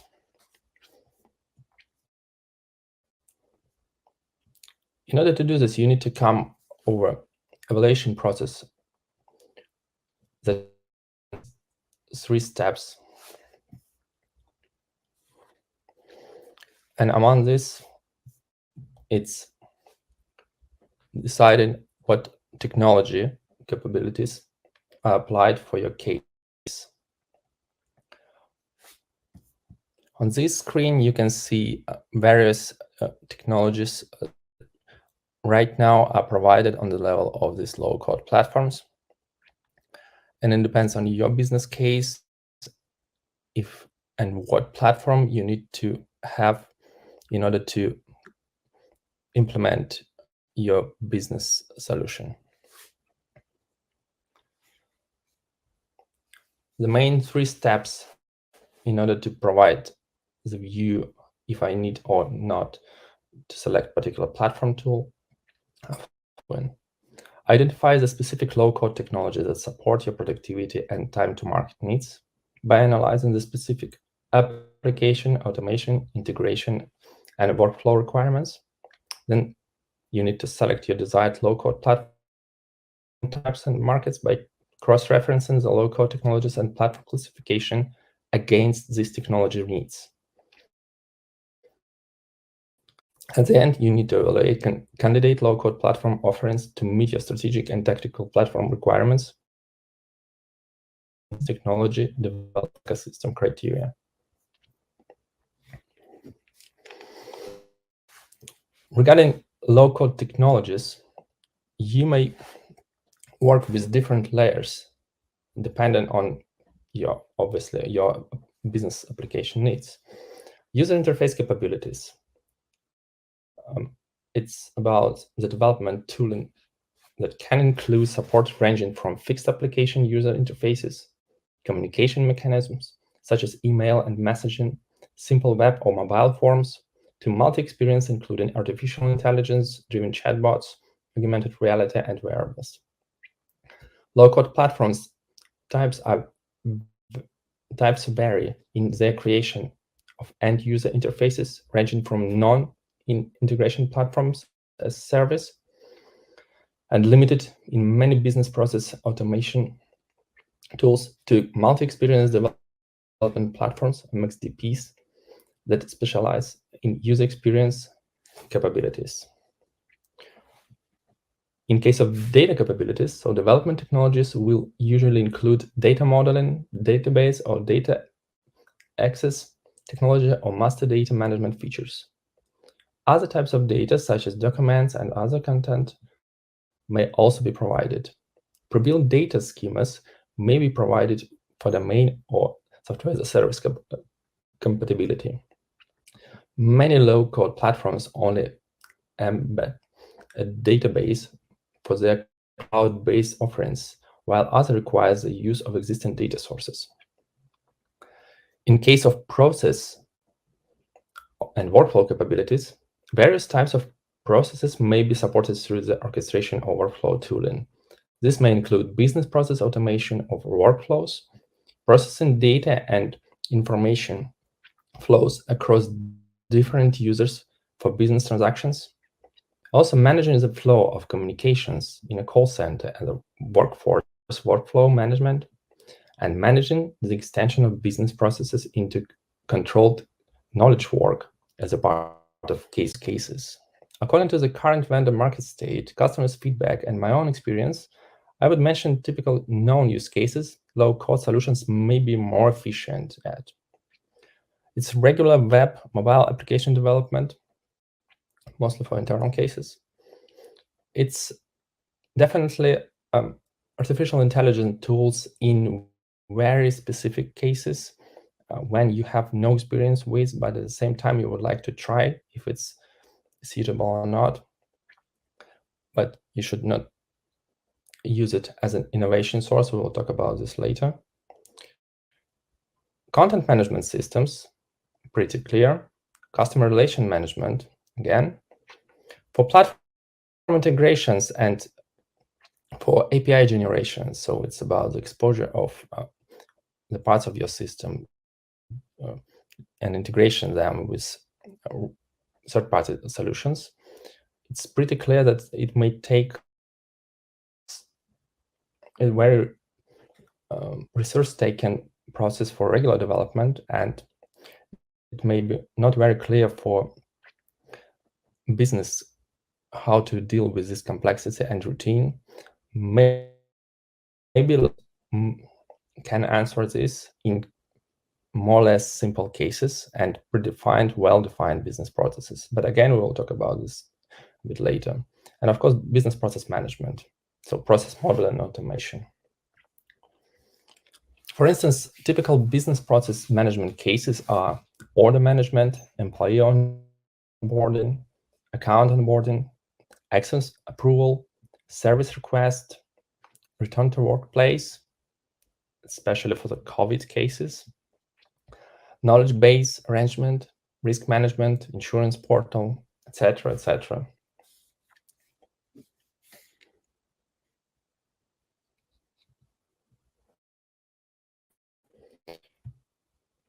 Let's also mention current market state.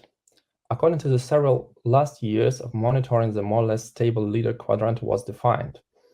Other solution providers that can be observed play in more or less niche domains. Right now, according to the Gartner Magic Quadrant, the leaders are displayed in the list.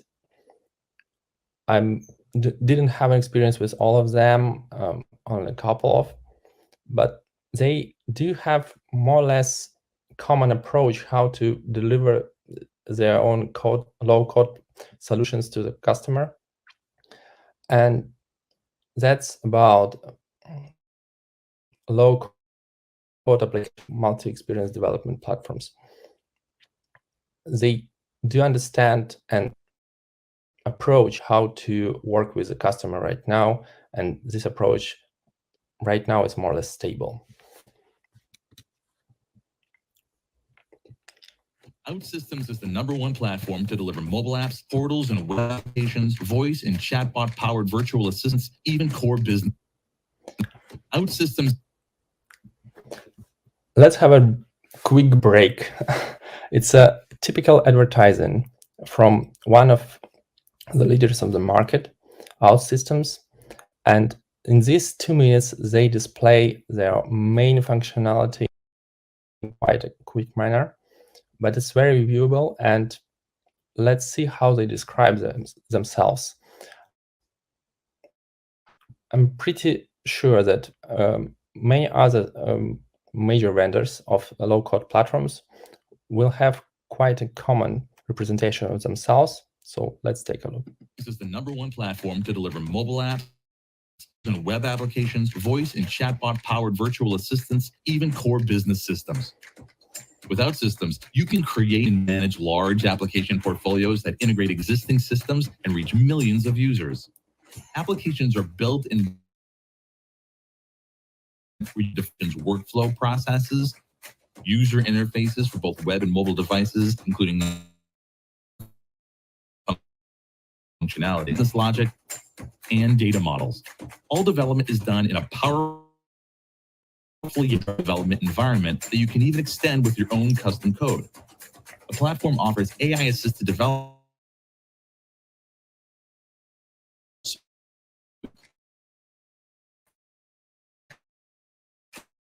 large enterprise packages, public or private web services, and enterprise integration platforms. When you're done,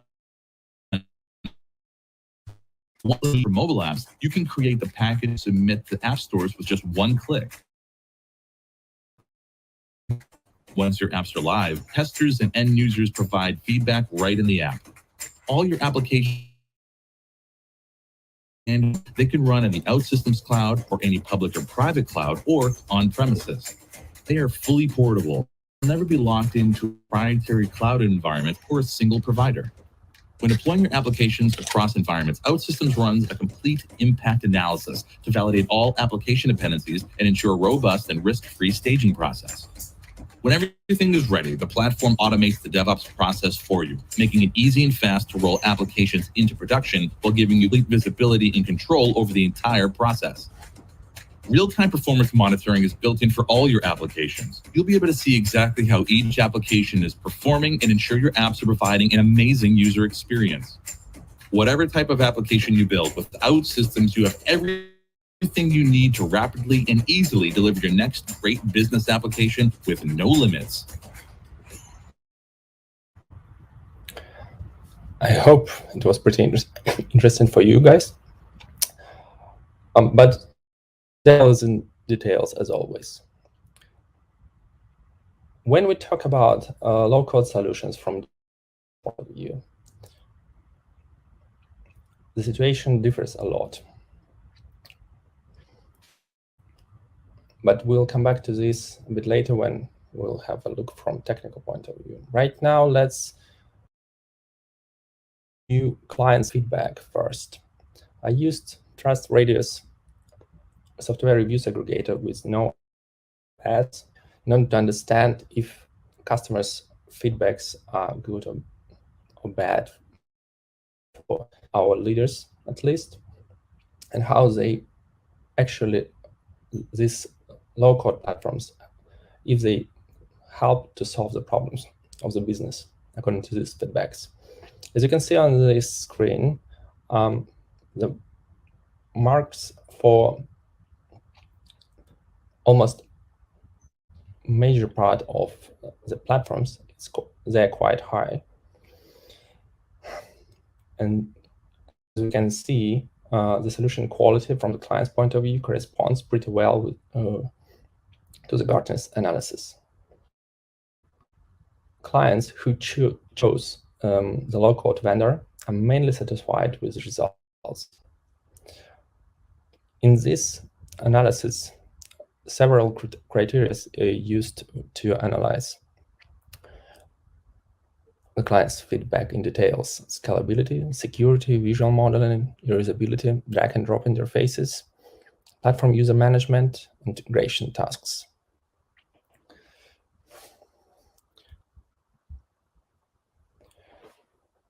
Now, let's go back a bit and see what we can do as a tech managers or tech leaders, regular engineers, when we face the question, should I use or not use low-code approach?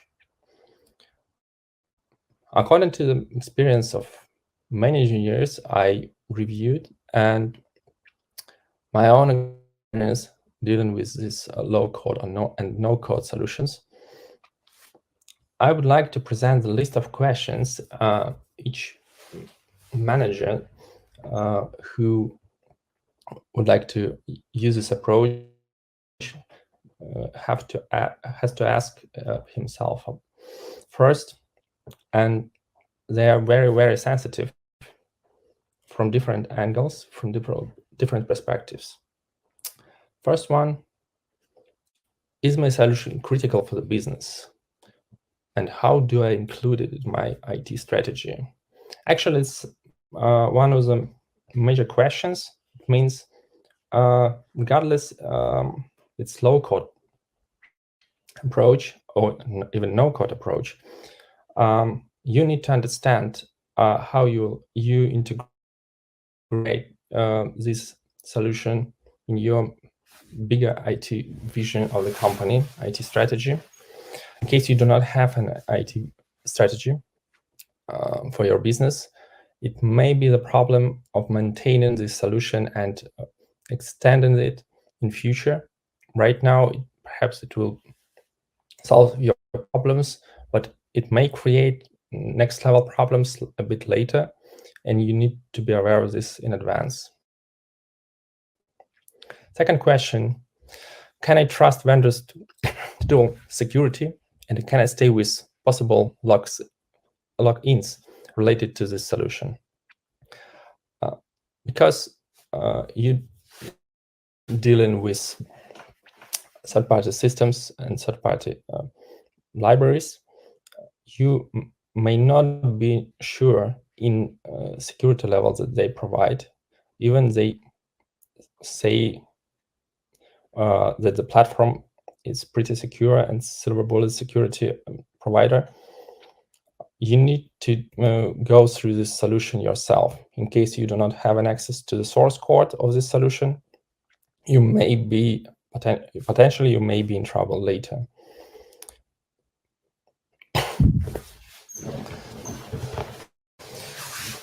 Again, the same about possible lock-ins. It's pretty close to understanding of IT strategy and your IT infrastructure development and future assumptions about how it should look like. You just need to be aware of this in advance. Another tricky question that not mentioned a lot during the reviews I read, it's, do I need to have an access to all the sources?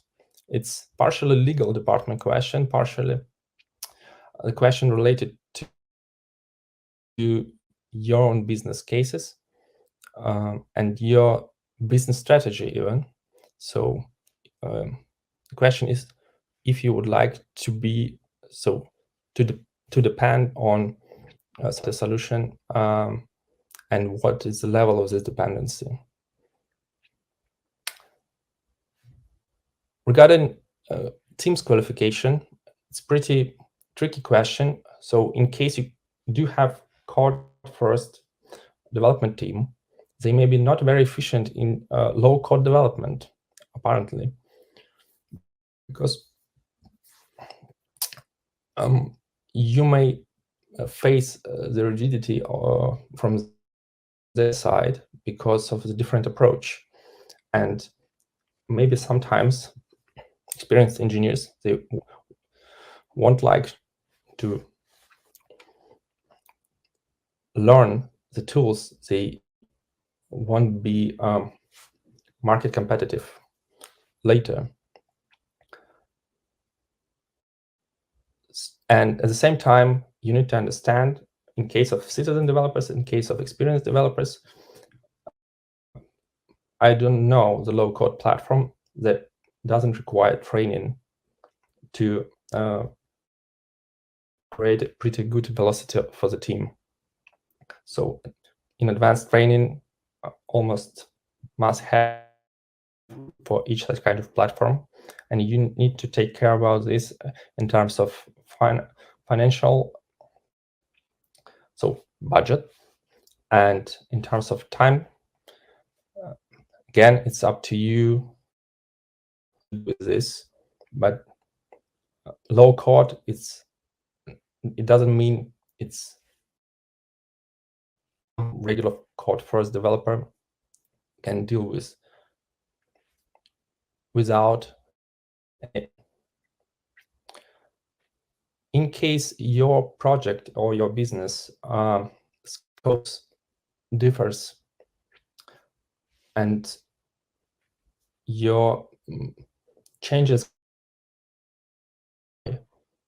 may not very useful to stay with low-code platform in case you do not have any experience with these low-code solutions, because you may, in the middle of development process, problem that you should be more flexible, and this low-code platform doesn't allow to do this. And the same about scalability. So right now, major vendors, they can provide pretty impressive solutions, even for high load projects. But at the same time, it doesn't mean always that you can stay with the scalability options that they provide. For instance, some of them can have a lack of horizontal scalability, and you may face a problem with points of synchronization like database or anything else. So not always you may rely on the infrastructure or architectural approach they provide, but in case you are staying with not critical solution with not very high performance requirements, you may be okay with low code.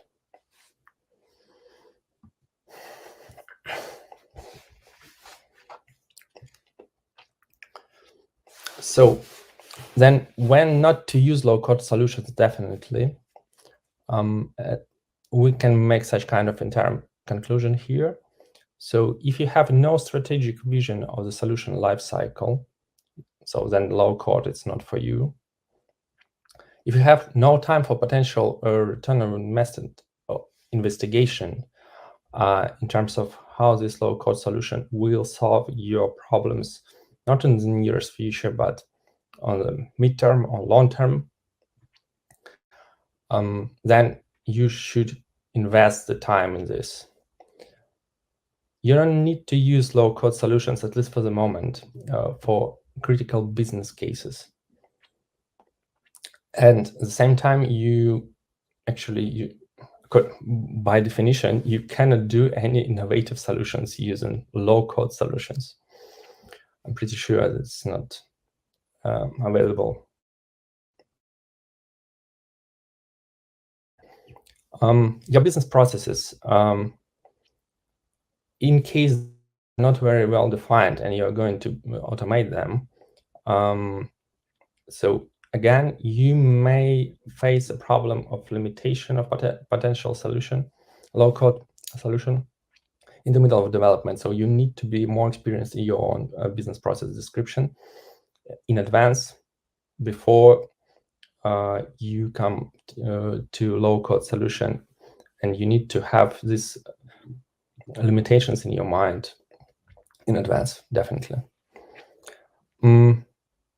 As I said, if you have unpredicted complexity of your business changes, same for the point above, you may see the problems in the middle of the stream. Code first development team already exists. I guess you need to ask your question to yourself: why do you need a low-code solution in case you do have code first development team? Because of educational effort and because of this bit of resistance from different approach team members. But it depends on the people. And last but not least, IT infrastructure or legal department limitations may not allow you to use such kind of solution, but it's a bit more tricky question, and that's something that need to be resolved in each particular case. So then what types of application can low-code platforms primarily help with? According to my own experience, it's first, it's minimal valuable projects or proof of concepts. It's customer-faced applications with more or less typical business processes underneath. It's internal applications for, again, more or less stable business processes that are more or less isolated from the rest of the business. And legacy replacement and modernization. It's pretty good to use it for such cases because you have, you know how to deal with business process already, and you know how to, you know what you would like to receive at the end. That will help you to use the tool in more or less defined requirements. From other hand, it's good to know when to recognize the situation when low-code platform is good for you. If you have lack of time for development, but enough time for strategic IT decisions, apparently, or business analysis. Same for IT resources. I mean, in case you have no development team or less engineering experience in your team, maybe you're okay, you will be okay, and this team will be okay to come through a low-code process. You do have well-known business processes and business cases. You do know when this solution will come to the end of life, because otherwise it means that you you use a low-code solution as a foundation for some maybe critical business processes for long term, and that may be risky. You have no money for experienced developers, but enough for education of citizen developers. I guess it's a pretty common case when you have a lack of developers on your own market.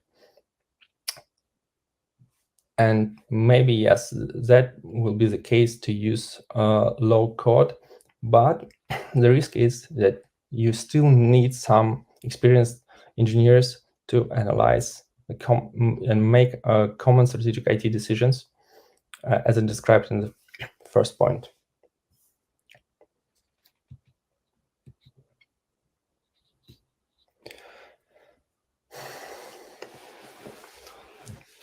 Software engineering leaders need to consider any investment in low-code development platforms carefully to optimize the selection and cost and utilization of these platforms. This is especially true when one considers the potential lifespan for applications built on these platforms and the attendant technical debt if a platform change is required later, along with the lack of standards for interchange of applications or their components. Evaluation criteria across all platform types can be considered in 4 areas: business, technology, development, and ecosystem. All of this should be considered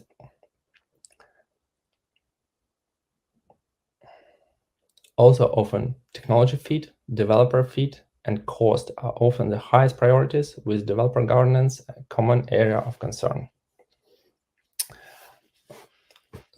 That's the main points how to choose in case you're okay with low code already. So you need to go through these 4 steps in order to understand if from different points of view you're really ready to use this solution.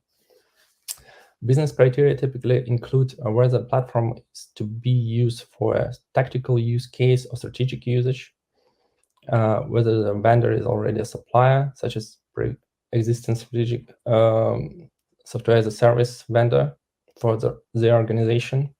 Vendor risk, especially if a smaller vendor. Amount of logins, as I said previously, related standards supports, if any.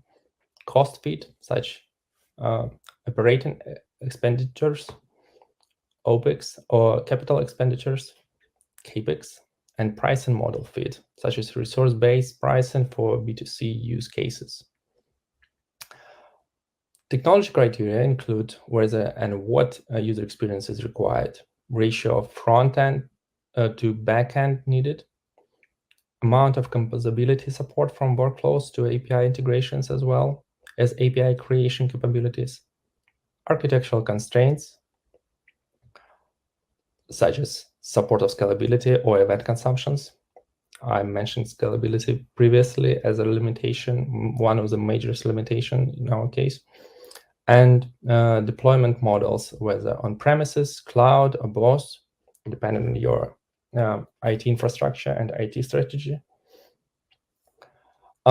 Development criteria include the developer's profile required, including Fusion team support, developer governance needed, often related to the developer profile, application governance required, including security, predefined or pre-built domain support, such as industry processes or data models, and design support, such as user interface design systems.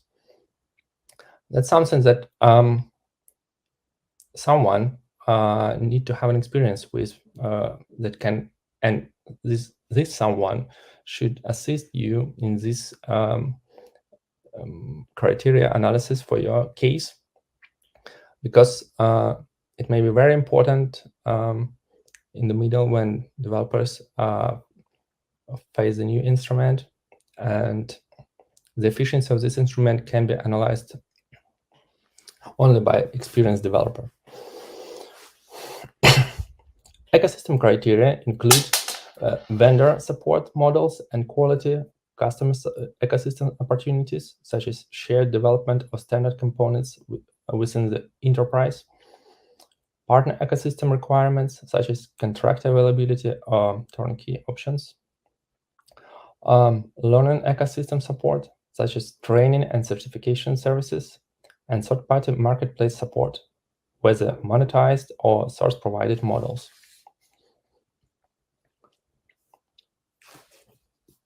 So, to make a conclusion, low code is, as always, pretty good instrument in case you know how to deal with this. Procurement decisions for low code development technologies can result in multiple expensive platform subscriptions, technical debt, and efficient platform use, leading to early and disruptive platform replacement cycles. At the same time, there are areas and cases when low code solutions can be very efficient. You need to make pre-investigation of your own business and tech state in order to make the right decision that brings the value. And as always, stay with less excitement, either positive or negative. Make more analysis in advance for your business, for your IT infrastructure, IT strategy and development team. And then less code brings more value. Thanks a lot. Hope you enjoyed and have a good day.